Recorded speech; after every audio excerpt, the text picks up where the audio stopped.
Let's talk about responsibilities. So our responsibilities, the things that we're going to be, you can kind of look to us to do. So we're going to provide counseling throughout the year. We're going to arrange contact with college reps for your students. We have about 30 colleges that have already scheduled visits here. We're actually, Emily is going to be talking about some of the specific colleges that are already signed up to come to WEB. We provide really all documentation to colleges with the exception of one thing. We don't provide test scores. That's something that you'll need to order separately. But otherwise, we do transcripts, we do current course lists, we write letters of recommendation for all the students, we provide school profiles, anything that students need to be sent to colleges, that's what we send. And of course, other duties as assigned, the big catch-all, as I'm sure all of you who have worked in the professional world a long time know, that can be one of many, many different things. Please. All right, for the students' responsibility, they have to schedule meetings with us, and that's something that we've changed a little bit this year. Last year it was kind of come in as you please and you have college counseling class, but this year we have structured meetings, and they have to come see us and meet with us, and we have kind of like an interview with them so we can write letters of recommendations for them that are better, and so that's one thing that we make them do. They have to schedule and attend meetings with us twice. Well, at least twice in the fall semester, and as needed otherwise. And then they have to listen to the advice even if they don't take it, which some of them won't, but we're here to give advice. That's part of our job. Although we've said that Google provides them with a lot of information as well.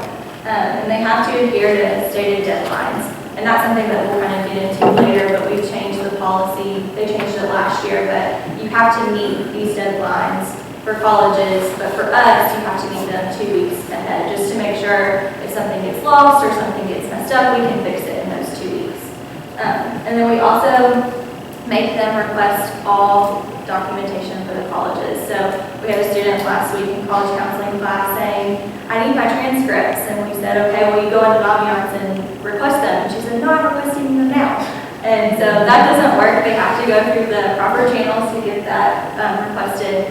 And they have to also do that for SAT, ACT. And then, of course, the last is to take ownership. So, yeah, I mean, with the ownership part, I mean, as you probably all know, I mean, the more invested you are in something, the happier you're going to be in the outcome. And so if the students really buy into this process and they really put time into it, they're going to be the ones who, if they feel like they're controlling the car, they're controlling the bus, they're going to be the ones who will really be happy with where that car or that bus goes. So your responsibilities. So these are the things that we think that we would like to kind of put our trust in you for. So please schedule meetings with us. You know, we're not forcing you to like we are with the students, but we would really like to meet with you, especially if you feel like you have questions that are being left unanswered, if you feel like your students are maybe not filling you in on everything that's happening. We are trying to be more kind of forthcoming and more proactive when it comes to communication on our end. We have started a regular blog that you may have read, kind of First Century, just with us introducing ourselves, talking about what's new for this year. The next one that's going out in the next few days will be about kind of our personal philosophies about college counseling. We'll try to update that maybe every week or two, but just be on the lookout for that. And so things that will be happening in our office that affect you, that affect your students, will always be included in that blog. And you know, so just make sure that, you know, if you are feeling like you need to know something, please just call or email us. We're always open for that. You know, please motivate your students. Some of your students need more motivation than others. Some students came back from the summer break already with all their applications finished, and some of them, you know, it's kind of like college is just the idea of college is just staying there for the first time as classes start. So we're kind of everywhere in between. Please be as understanding as possible, both with your students and with us. You know, for them, it's very scary. It's actually been really funny. We, as Emily was mentioning, we do have a college counseling class for the seniors, and we work with them to fill out the common applications and other applications that they're working on. But it's been great to kind of, you know, all the various comments that they have when they're filling out these applications. And a lot of them are very, very kind of, why didn't I keep track of that? Or, you know, what have I done for the last 4 years? And so they're kind of, they're getting anxious. And as far as like with us, I mean, as I mentioned, we're both new to our roles, we're both learning. You know, I feel like we have a lot of new ideas that are going to be very beneficial for our students and for our school. But some of them will take time to take hold, and some of them it kind of takes years to kind of change a culture. The thing with the meetings with the students. I mean, that's something that as much as we're going to try to force every student to meet with us, one or two, if they're ignoring our emails, if they're ignoring Ms. Chandler's calls, they may slip through the cracks, and we'll try to go seek them out. But we want to change the culture where it becomes something that it's just a given that you meet with the college counselors at this time of the year, and that parents start to kind of trust us more. So please work with us. If there's anything that you feel like that we could be doing better, that you want to see, please let us know that. And of course, please support and love your students. Not that we don't think you'll be doing that, but this is a very tough time for them, as I mentioned. And, some of you have students who have gone through this process know how scary it can be. And this is one of the biggest forks in the road that you can have where you go to college. I mean, I think back, the decision that I made in college and the other colleges I was looking at, I would have been a completely different person in a different place if I had chosen one college or another. I'd be in Virginia, I'd be in Connecticut, I don't know. So that's a scary thought for them to think about. This decision is going to affect maybe who I am for the next 50, 60 years. So just kind of think about that. Okay, the role of the parent. This is... Okay, so as I was just saying, we want you to support your students. We know people do. But this is, like you said, a stressful process for them. If they're getting, rejection letters back for those reach schools, just provide them with words of encouragement. That's really important throughout this whole entire process. And make sure that you keep the conversation two-sided, that you hear their needs and their wants, and make sure that they're listening to kind of what you need and what you want, especially when it comes to financial aid and other things like that. Number 2, try and keep calm. I know this is difficult for some, but your kids are probably stressing way more than you are. They're stressing for the both of you. But if you can just remain calm for them, that would help them a lot throughout this process. Don't hound them about due dates, kind of give them gentle reminders. That's kind of what Chris and I are here for. We're the ones who are going to hound them if they miss deadlines, which they won't. So just gentle reminders is important. Number 3, remain realistic. We've had this talk a lot in the office and throughout the summer about there's no such thing as an elite college. There are elite names, but someone could go to Harvard and not be successful, while someone at Motlow could be way more successful than that said person at Harvard. So just make sure that you're listening to your kids' wants and their needs. Because at the end of senior year, when they graduate, the end goal is that they're successful and that they're happy at the college, and they're going to be successful if they're happy at that college that they've gone to. Number 4, make sure that you have the financial aid talk before they apply to college. We were talking about this in college counseling class, that there's nothing worse than applying to a school, getting in, hear that you've been accepted, taking that accepted letter to your parents and saying, there's no way we can afford this. I mean, you don't want to have that conversation way later on. We told them to start that conversation already with you, but if they haven't, just maybe initiate that. And one thing with that too, something that actually by law all colleges have to have on their financial aid website, something called the net price calculator. Some of you may have already started experimenting with those, but what it'll, essentially it's a tool that will allow you to plug in a lot of the same information that the FAFSA will, and also some of your students' academic information, and it's going to spit out a bit of a rough estimate of what it will actually cost to attend that college. Some of these estimators are a little bit more accurate than others as far as the information they ask for and what they give you. But what it can do is it can kind of help guide your search as far as telling you, okay, this may be a little bit more of a realistic option than others as far as the amount of money that we're willing to pay out of pocket. And we'll get into the financial part of it later, but just know that, the more information you can find out about the financial part of attending school, the better you're going to be, and the more informed your students are going to be throughout that process. Okay, then the number 5 is you can proofread your child's applications and essays, but don't write them for them. That's a no-no. Admissions reps and admissions committees can see when a 40-year-old lawyer writes an essay and not an 18-year-old student. And they'll pick up on that. I know you want to relieve stress and help them in any way that you can, them, but in the long run, you're not going to be helping them at all. And with that point too, I mean, again, as someone who I read, thousands of college essays, it was so easy for me to pick out the ones that were written by students and the ones that were written by parents. It's okay for an essay to be written in a student's voice because that's what the colleges want to hear. They don't want it to read, the greatest prose, on the planet. They want to read who is this student and what is he or she going to be bringing to my college. And so that's what, we actually instituted a lot of changes with the essays this year, and Mr. Barrett, who works with all the seniors, has actually been having all the students complete a common application essay prompt and have it reviewed by every other student and critique. A lot of those essays are going to be through our office as well. So the essays, I think, we turn out this year are going to be excellent. So the refining is being done, but let the students produce the raw material, and that will produce the best overall essay. Okay, number 6 is take them on college visits if possible. We've told the seniors in college counseling class as well that there's nothing worse than going to a college when you're enrolling on the first day and realizing that that's not the college for you. We want to try and prevent that. So in order to prevent that is to go to those colleges, visit those colleges, see if you can see yourself sitting in a class, going to the gym, eating their food, talking to their professors, make sure that that is done beforehand. And then the last advice was said by Marshall Duke, a psychology professor at Emory University, and he said, when a problem arises, move like your feet are stuck in molasses.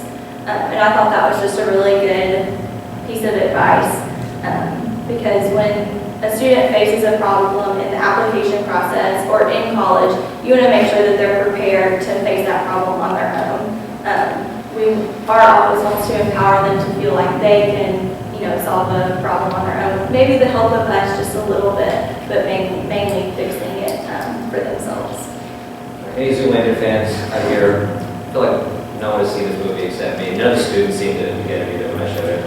Okay, one person's seen it. So the calendar is definitely your friend, and the timelines are your friend. So just want to give you an idea of, this is definitely from I've changed this to a parent perspective of the students, but just want to give you an idea of what we're doing now, what's going to be happening at what time of year. So right now, we've started student meetings, and I didn't mention this before, but so we have 60 seniors this year.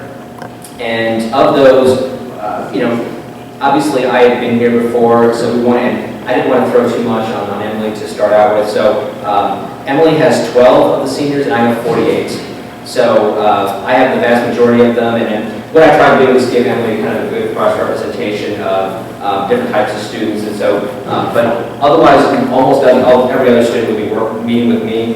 So I have a lot of meetings on my schedule right now, but we're starting those right now. Those can take anywhere from 15 minutes to an entire class period. And during those class meetings, as Emily mentioned, we have a questionnaire that we have for the students where we ask very specific questions about their preparation, what they're looking to do in college, and what we are trying to do from that is pull quotes that we can use in our letters of recommendation. That was something that at the Harvard Summer Institute they mentioned is very useful for college to be able to see, things that are said in students' own words. I've already got some great quotations from students. I may publish at the end of the year about some of the things they're saying about themselves. But it's something that, again, at the end of the day, like I said, with the essays, they want to know who the students are in their own words. That's the essay, but that's also what the letter of recommendations for. Those student meetings are happening now. You may want to ask your students if they have already scheduled those meetings. Some have, some have not. So we're telling the students also they need to start working on and finishing the common application and then other applications as soon as they can. Some of those, the deadlines may not be until March, but we tell them, and I'm sure a lot of you can attest to this fact, that the sooner you can get college and the whole application process out of your mind and off your shoulders, the easier the senior year will be, and the more you can enjoy just being a senior. So that's what we're trying to get them to do.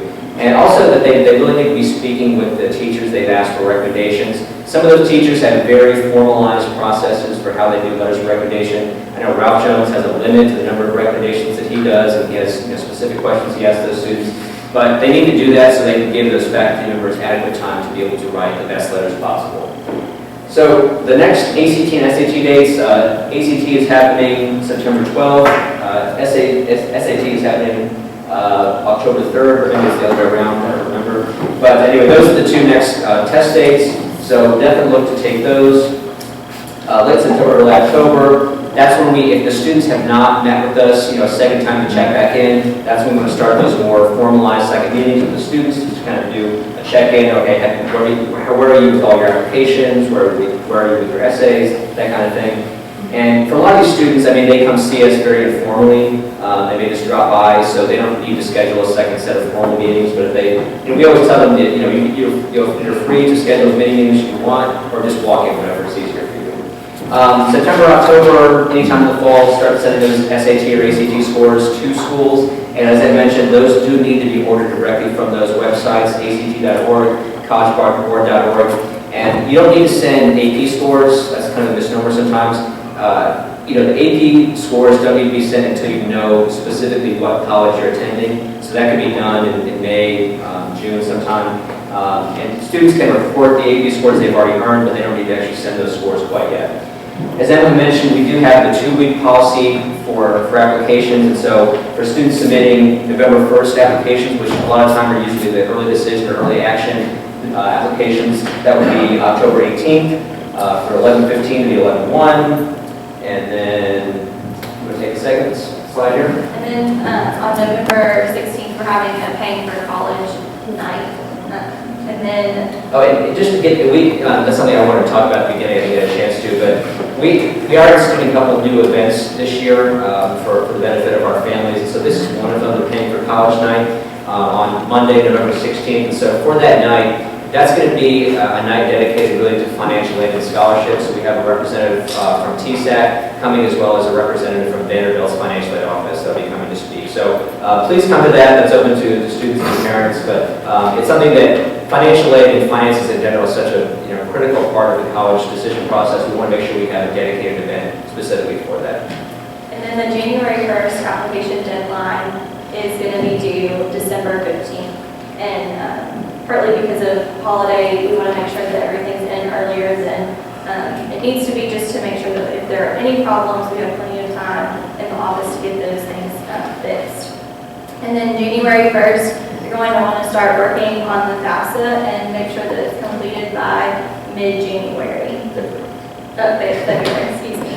And then the first week of January, we're going to have a Coming Home from College night. I haven't exactly figured out the name of it yet. But we're going to have the past classes, so class of 2014 and class of 2015, and maybe some from 13, come back and have a panel. And that way students can ask questions, and maybe they don't feel comfortable asking us questions about college, that they'll feel comfortable asking their peers that they know.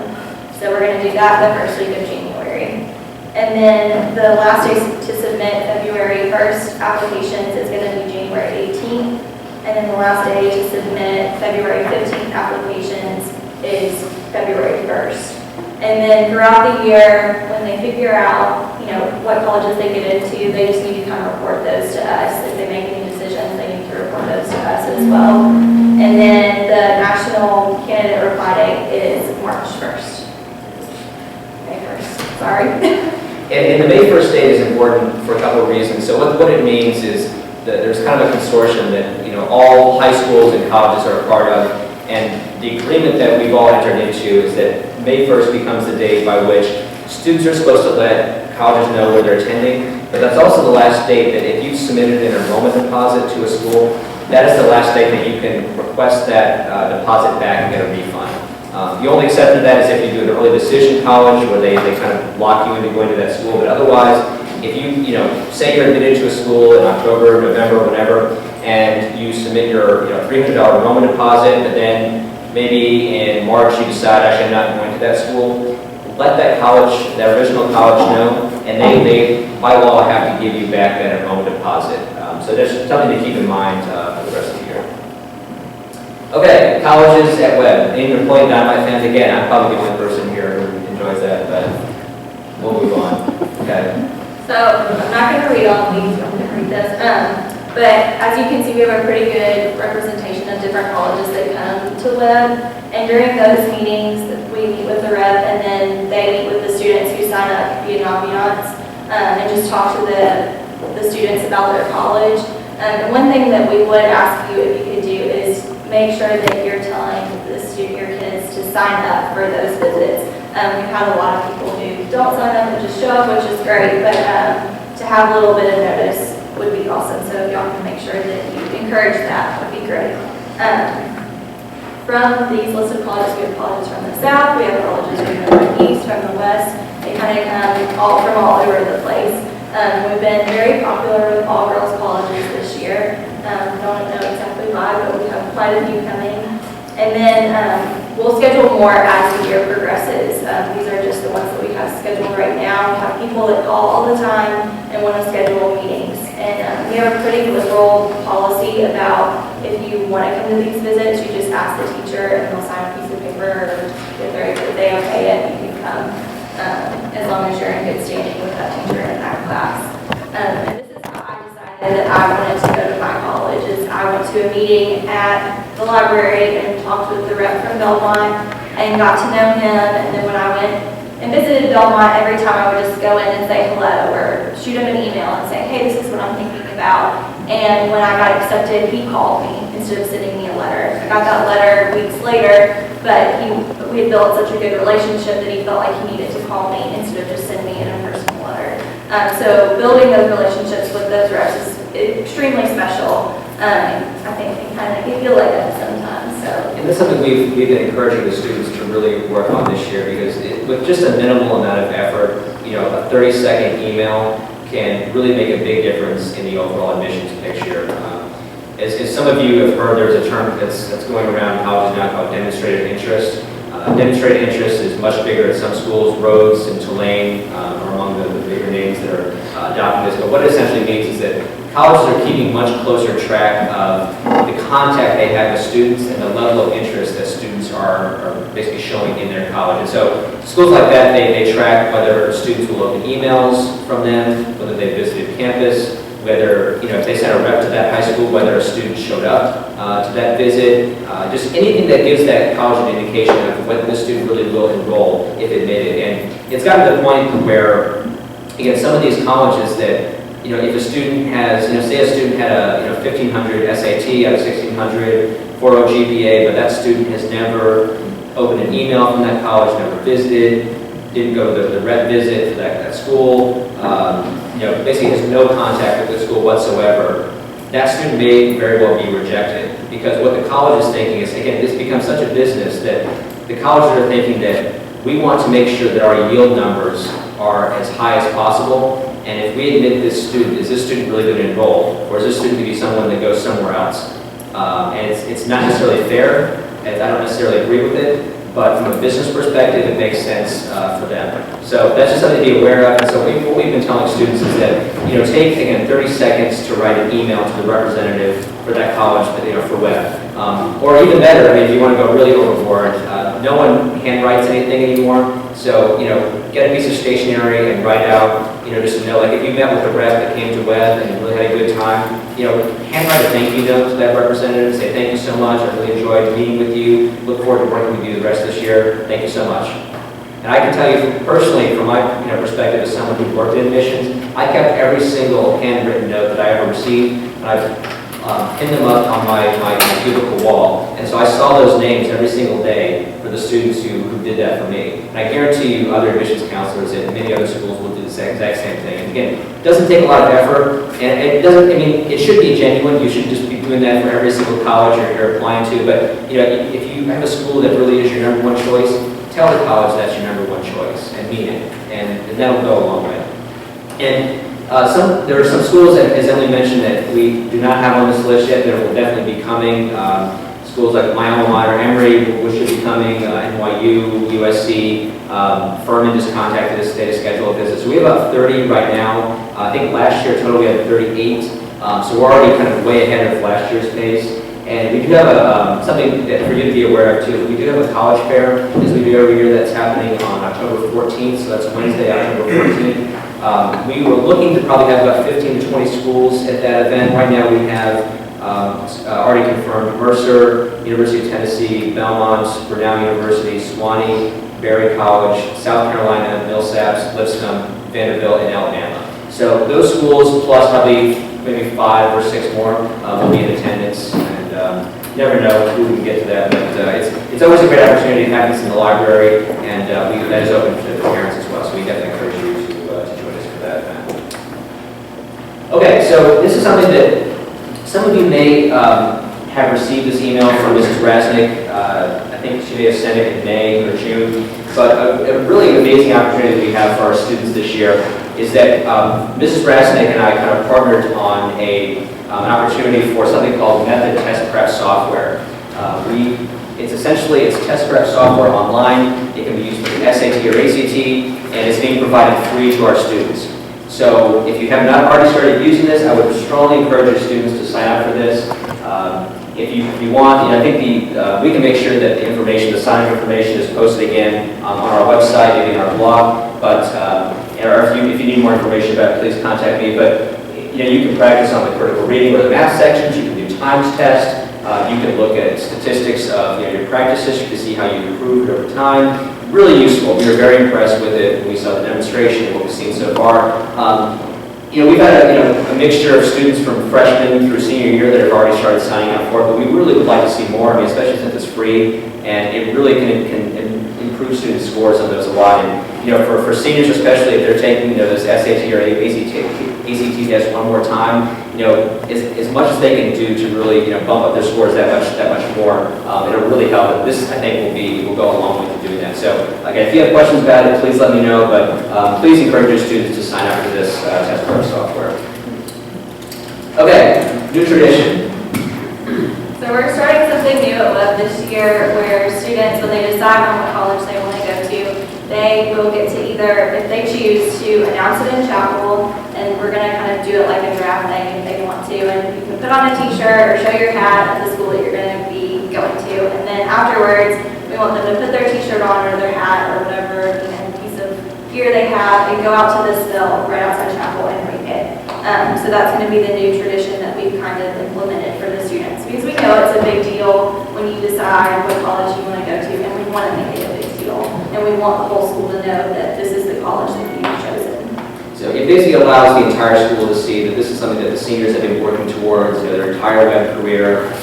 It's a big deal. Students can have fun with it. Again, they can, we tell them they can make the announcement however they wanted to within reason. So, if any of you have ever seen, college football players or basketball players when they, announce when they're going to college, they'll pull like the hat out, or sometimes like I went to Georgia for grad school. There was one guy who decided he was going to Georgia. He pulled a bulldog puppy out from under the table. So we probably will limit it to no animals for announcements. But again, we think this is a good thing. I'm a big traditions fan, and Webb has some amazing traditions already. But we want the college decision to be really the culmination of the entire career, and the students seem to be excited about it. Maybe we'll see how it goes. Okay, and so this is something that Jameson and Chris talked about a lot to your students as juniors, the importance of outside scholarships. And those need to be, they need to research those early because they come up quickly. But these outside scholarships can give as little as $100 or as much as thousands of dollars. It really just depends on which scholarships you're applying for. But the more, more money, the more competitive it's going to be. So that's why we've encouraged them to start early, find those scholarships early, and start applying for them early. And Chris and I were talking the other day about the more time and effort you put into applying for these scholarships and working on these scholarships, the more money you're going to get out of it. So that's really important to remember. And then with the scholarships, you're going to have a bunch of different due dates. So if you're applying for 15 scholarships, you might have 15 different due dates. And that could be stressful for kids. So maybe you could encourage them to make a calendar, help them make a calendar of which dates, which scholarships come first. So you don't want to be working on a scholarship in May when there's one that's due next week.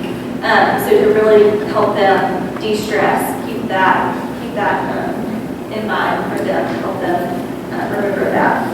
And then these are 3 important things to remember when looking for outside scholarships.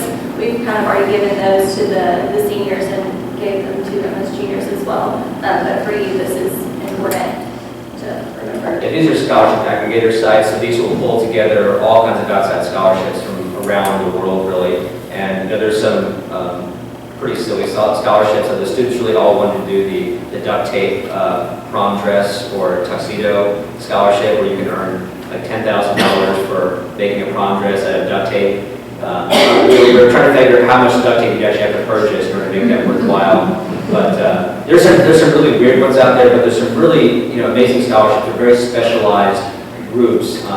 And some of them are as simple as filling out an application. Some of them you have to write an essay. I mean, one of our seniors was telling me today that there's one about basically saving for college or saving for life. And so it was just a matter of playing this online game, and then you fill out an application, and you can earn $5,000.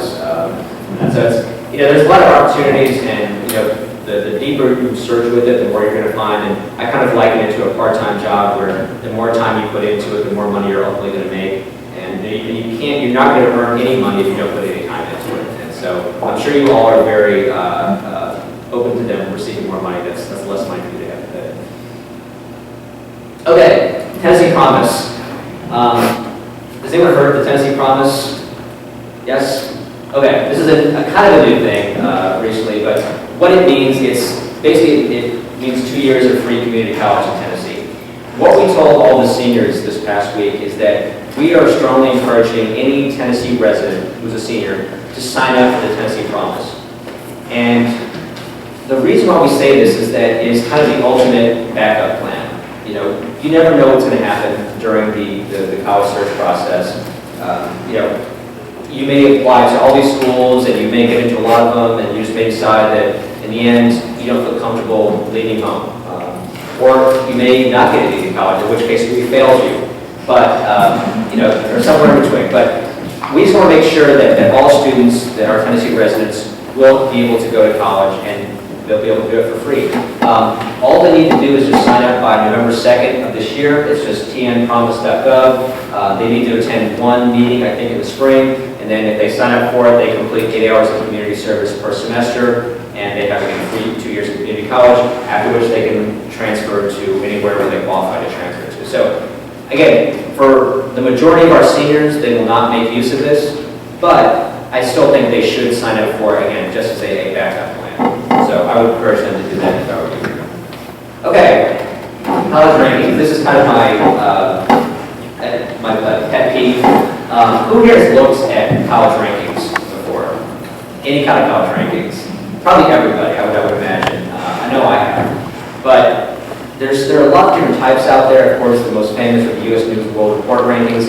But you have the Princeton Review sub-rankings. They always get a lot of attention every year. The top party school every year. For some reason, it changes every year. And that's the thing that kind of drives me insane. That if you have accurate representations or accurate rankings of something, they really shouldn't change much in a given year if you're using objective methodologies. And of course, how do you objectively measure what's the best party school? Or who has the best food, or who has the best campus recreation facility. There's no real way to do that. So a lot of it is it's kind of marketing nonsense that I don't really buy into. And the thing that really drives me the most insane, and what drives most college counselors and admissions professionals insane, are the U.S. News and World Report rankings. So does anyone know what the U.S. News and World Report is? Anybody? Used to be a magazine. That's right. Well, you anticipated my next point. It used to be a magazine. It is no longer a magazine. They did so poorly that they had to fold their magazine, and all they are now is a set of rankings. And so they put out rankings for undergraduate institutions, for graduate schools, for hospitals, and that's how they make money now.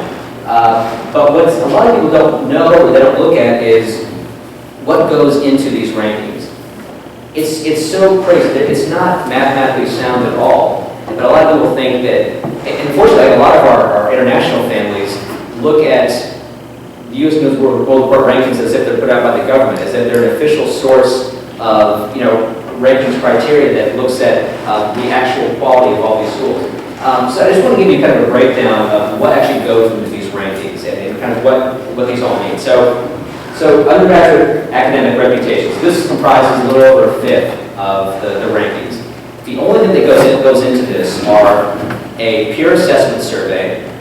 So this is a survey that's sent out to all U.S. college presidents get a survey from U.S. News World Report asking them personally to rank every single college in the country. Do you think the college presidents have the time to rank, 4,000 colleges? Probably not. At the Harvard Summer Institute, we had the dean of admissions for Brown was saying, I just give that off to my assistant. I don't know what he really does with it. And so again, that's probably a very common response. And some of these people have told us too that the way they look at the way they do their rankings, they look at last year's rankings. So the rankings they use are the ones that were in existence before. So it's a self-perpetuating cycle of rankings that just inform rankings. The other part, so that makes up 2/3 of that 22.5%. The other third is made up of college counselor assessments. So people like me, I've heard of a lot of colleges, I know a lot about colleges. I can't tell you anything about probably 3,500 of the 4,000 colleges in this country, but I'm supposed to be able to rank all 4,000 colleges in some sort of order. There's no way to do that, nor would I have time to do that. So again, that criteria makes up almost a little over a fifth of the criteria of the U.S. News. And then the other 22.5% is for graduation and retention rates. This is actually a good part. I think it's good to look at graduation rates and how schools are able to retain students for freshman and sophomore year. Faculty resources. This is basically how much money a school has. But what it doesn't tell you is it tells you, how much they put into faculty salaries.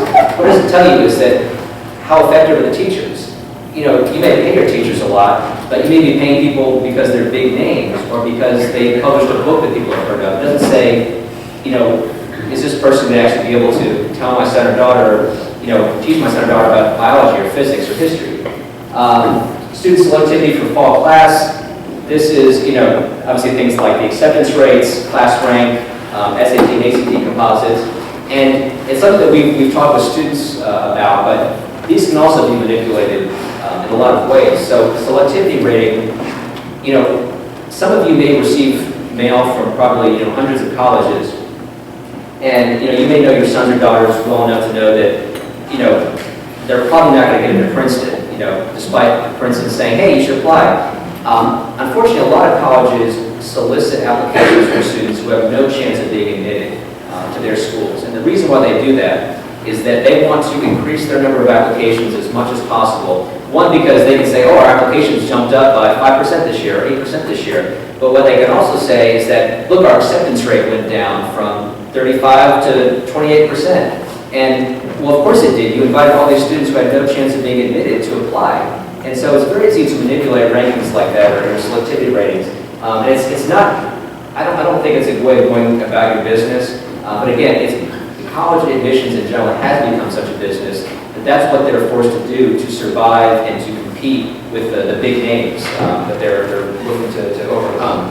Financial resources, again, the rich get richer, and so they stay at top of the rankings. Graduation rate performance, this is one of the most bizarre ones. What this means is colleges set the number of their predicted graduation rate, and then U.S. News assesses whether they exceeded or fell below that number. So it's in their best interest to set the number lower than they think it will actually be. So they can say, oh, look, we exceeded our graduation rate. You should, that bumps us up in the rankings. And of course, alumni giving rate is at the last part of it. And what it doesn't take into account is how much money the alumni are actually giving. There's no difference in alumni giving rate between $1 and $1 million.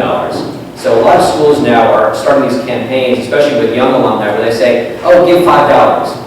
And what that will really do is the more of those young alumni that will be giving money to that school, the higher that raises their alumni giving rate, the better it makes them look. But it doesn't take into account how much money is actually being given by each of those students. So again, this is just something I care a lot about. As you can tell, I get very excited about it. And I just, there's nothing wrong with using things like U.S. News or Princeton Review or anything else as kind of guide marks to see, okay, these schools, like in terms of looking at the graduation rates or, what their endowment is. But I wouldn't put too much stock into it because there's a lot of things that go into manipulating these rankings, and it doesn't tell you anything about whether your student would be a good fit at a school. If it's the higher it is, doesn't necessarily mean it's going to be a better fit. Just keep that in mind. Okay, stated college costs. I'm sure people see the Jetsons at least. You at least get that. Okay, so this is something, again, that I presented on at the conference this summer at the North Carolina State University about financial aid and what's happening with college costs. But it's kind of a scary thing.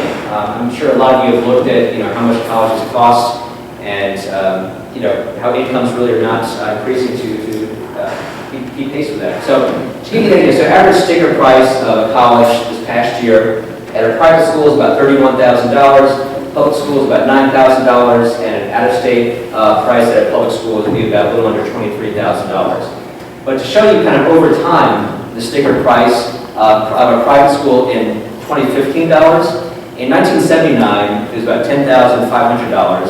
89 it was about $16,500. In 99 it jumped up to $22,179. So in real dollars, it is on the rise. The scary part, though, is that incomes are not changing. Unless you're in this top bracket, unless you're making, this is the top 5% quintile, or top 5%, this has average mean income is about $322,000 in 2013 dollars. The vast majority of people are falling in one of these four brackets, and income is not increasing to keep pace with those college costs, and that's a scary thing. So, the gap between what colleges are charging and what's available to pay is growing wider, wider, wider. This is why people talk about a bubble in college costs and higher education. It will burst at some point in some form. We already kind of saw it this summer with Sweetbriar College, and they're, fortunately they were saved at the last second, but it is something that happens where colleges are very much at risk of going out of business.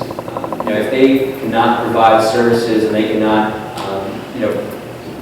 basically if they're charging too much for the product they're delivering, they're very much at risk of going out of business. And so it's something that some of you are probably already thinking about a lot, but I'm a big fan of financial responsibility, and especially given the fact that graduate school is almost becoming a necessity for the world now. You need a master's degree, you need a law degree, or MD, or whatever your field you're going into. It's going to usually require a graduate degree to really advance too far. And so, given the fact that you're going to need to pay for graduate school, that's one more set of costs you're going to have to deal with. And so, I would say, the more money you can save on the front end with your undergraduate costs, that's the more money you're going to be able to save for graduate school, for medical school, for law school. I mean, and I have a lot of friends who, again, went to professional schools in particular. They already had, say, $80,000 in debt from Emory in undergrad. Now they're taking on $120,000 in debt for medical school. They're starting professional life with $200,000 in debt. I mean, how do they ever climb out of that? Even, as doctors, that takes a long time to overcome. And that's not something you probably want to saddle your students with. This is kind of crippling debt.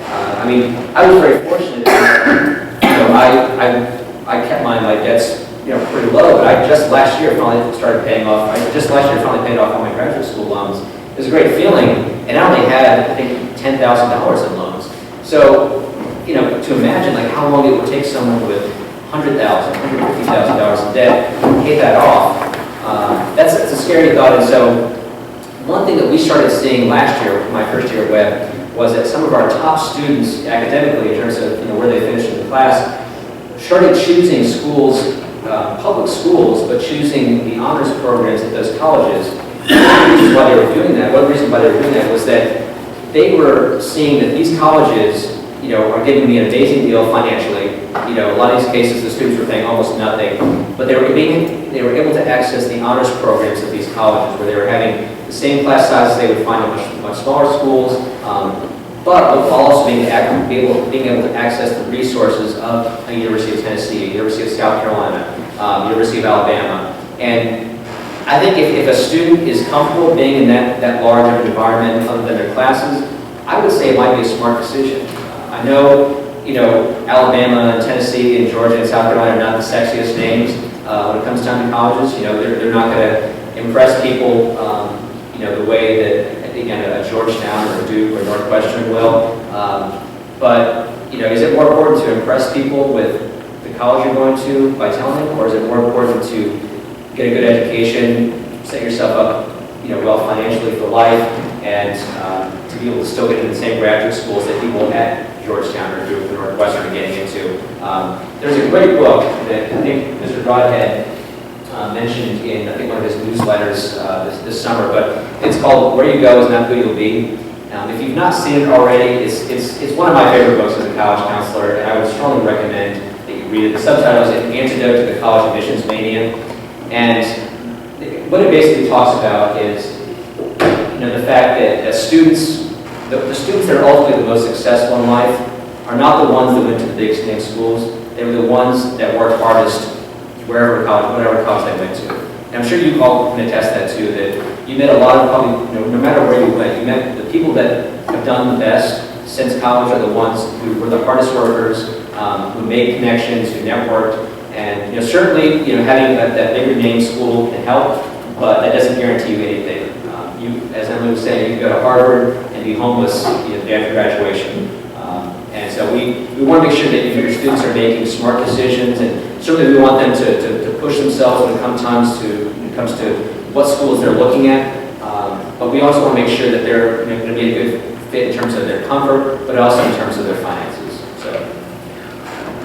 Okay, finally, the last little segment here is dealing with rejection. And this is something that it kind of comes with the process of applying to college. And Jameson last year was always fun saying that, if you don't get rejected by at least one college, you haven't tried hard enough. And we kind of are in that same mindset too, that we want students to really reach where they're applying. And I didn't bring up an example of it. We have something that we started working with last year at college called a college choice chart that we're having all our students fill out. And so it's just a very simple Google document grid that on the y-axis it has where the college ranks for them, all the way from top choice to low, and on the x-axis it's the likelihood of being admitted, all the way from safety school all the way over to the right side, Hail Mary category. So what we're asking students to do is for the colleges they're applying to, for them to place the colleges where they think they're going to fit in there. And then we kind of use that chart to inform our initial meetings with the students, but it's okay to be rejected. Yeah. And that's part of our job being college counselors, is when that rejection letter comes, it's going to hurt, and that's what we're here for. We're here to deal with that hurt. We've been through it, and we know that it's not fun, but we're here to just talk it out and tell them that it's not going to define them. Being rejected to a college that you think that you really want to go to is not going to define the rest of your life. And it's not personal. I mean, again, especially if you're reaching for these super selective schools that only accept 5%, 8%, 10% of students, that means they're rejecting the vast majority of people who apply. They're accepting 1 out of every 20 students who apply, or 1 out of every 15 students who apply. And so that means of the 19 other or 14 other students that didn't get accepted, a lot of those probably had better GPAs, better test scores, more extracurriculars than you did. So you can't feel too bad. You're in pretty good company when it comes to that. And at that highest level, again, one of the really amazing exercises that we did at the Harvard Institute was we did a mock admissions committee review with actual Harvard examples, like the students that actually applied to Harvard, and the splitting of hairs that goes on at those schools in terms of, okay, do you take the Russian math genius, or do you take the Nigerian oboe player, or do you take the private school kid from New Hampshire who's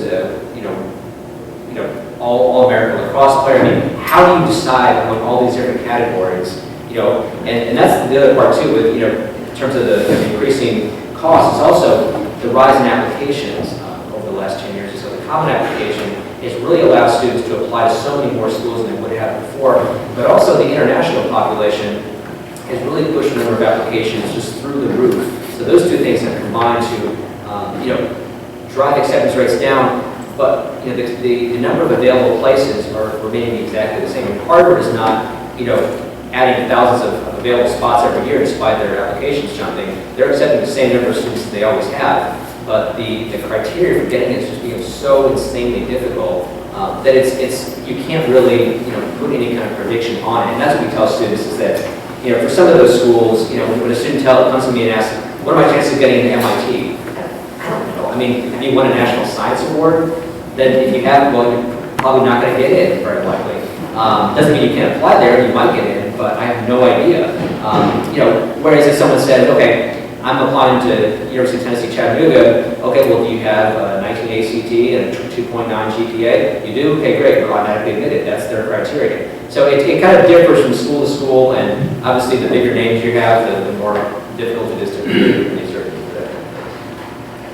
Okay, so, and in terms of the rest of that's here, I mean, we told the students, that, a lot of times, as I'm sure again a lot of you can attest as well, is that the biggest growth that you encounter comes from the setbacks that you find. It's, it's not how hard you can hit, it's how hard you can get hit.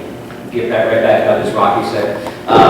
And of course the mindset is the biggest thing. I mean, you're not going to be happy with your college choice unless you allow yourself to be happy. And that's why, we're really stressing to students this year that they should not apply to a college unless they can actually see themselves going there. Sometimes students will put safety schools on their list with the idea, okay, I'm never going to go there. I know I'll get in, but I'll have to go there.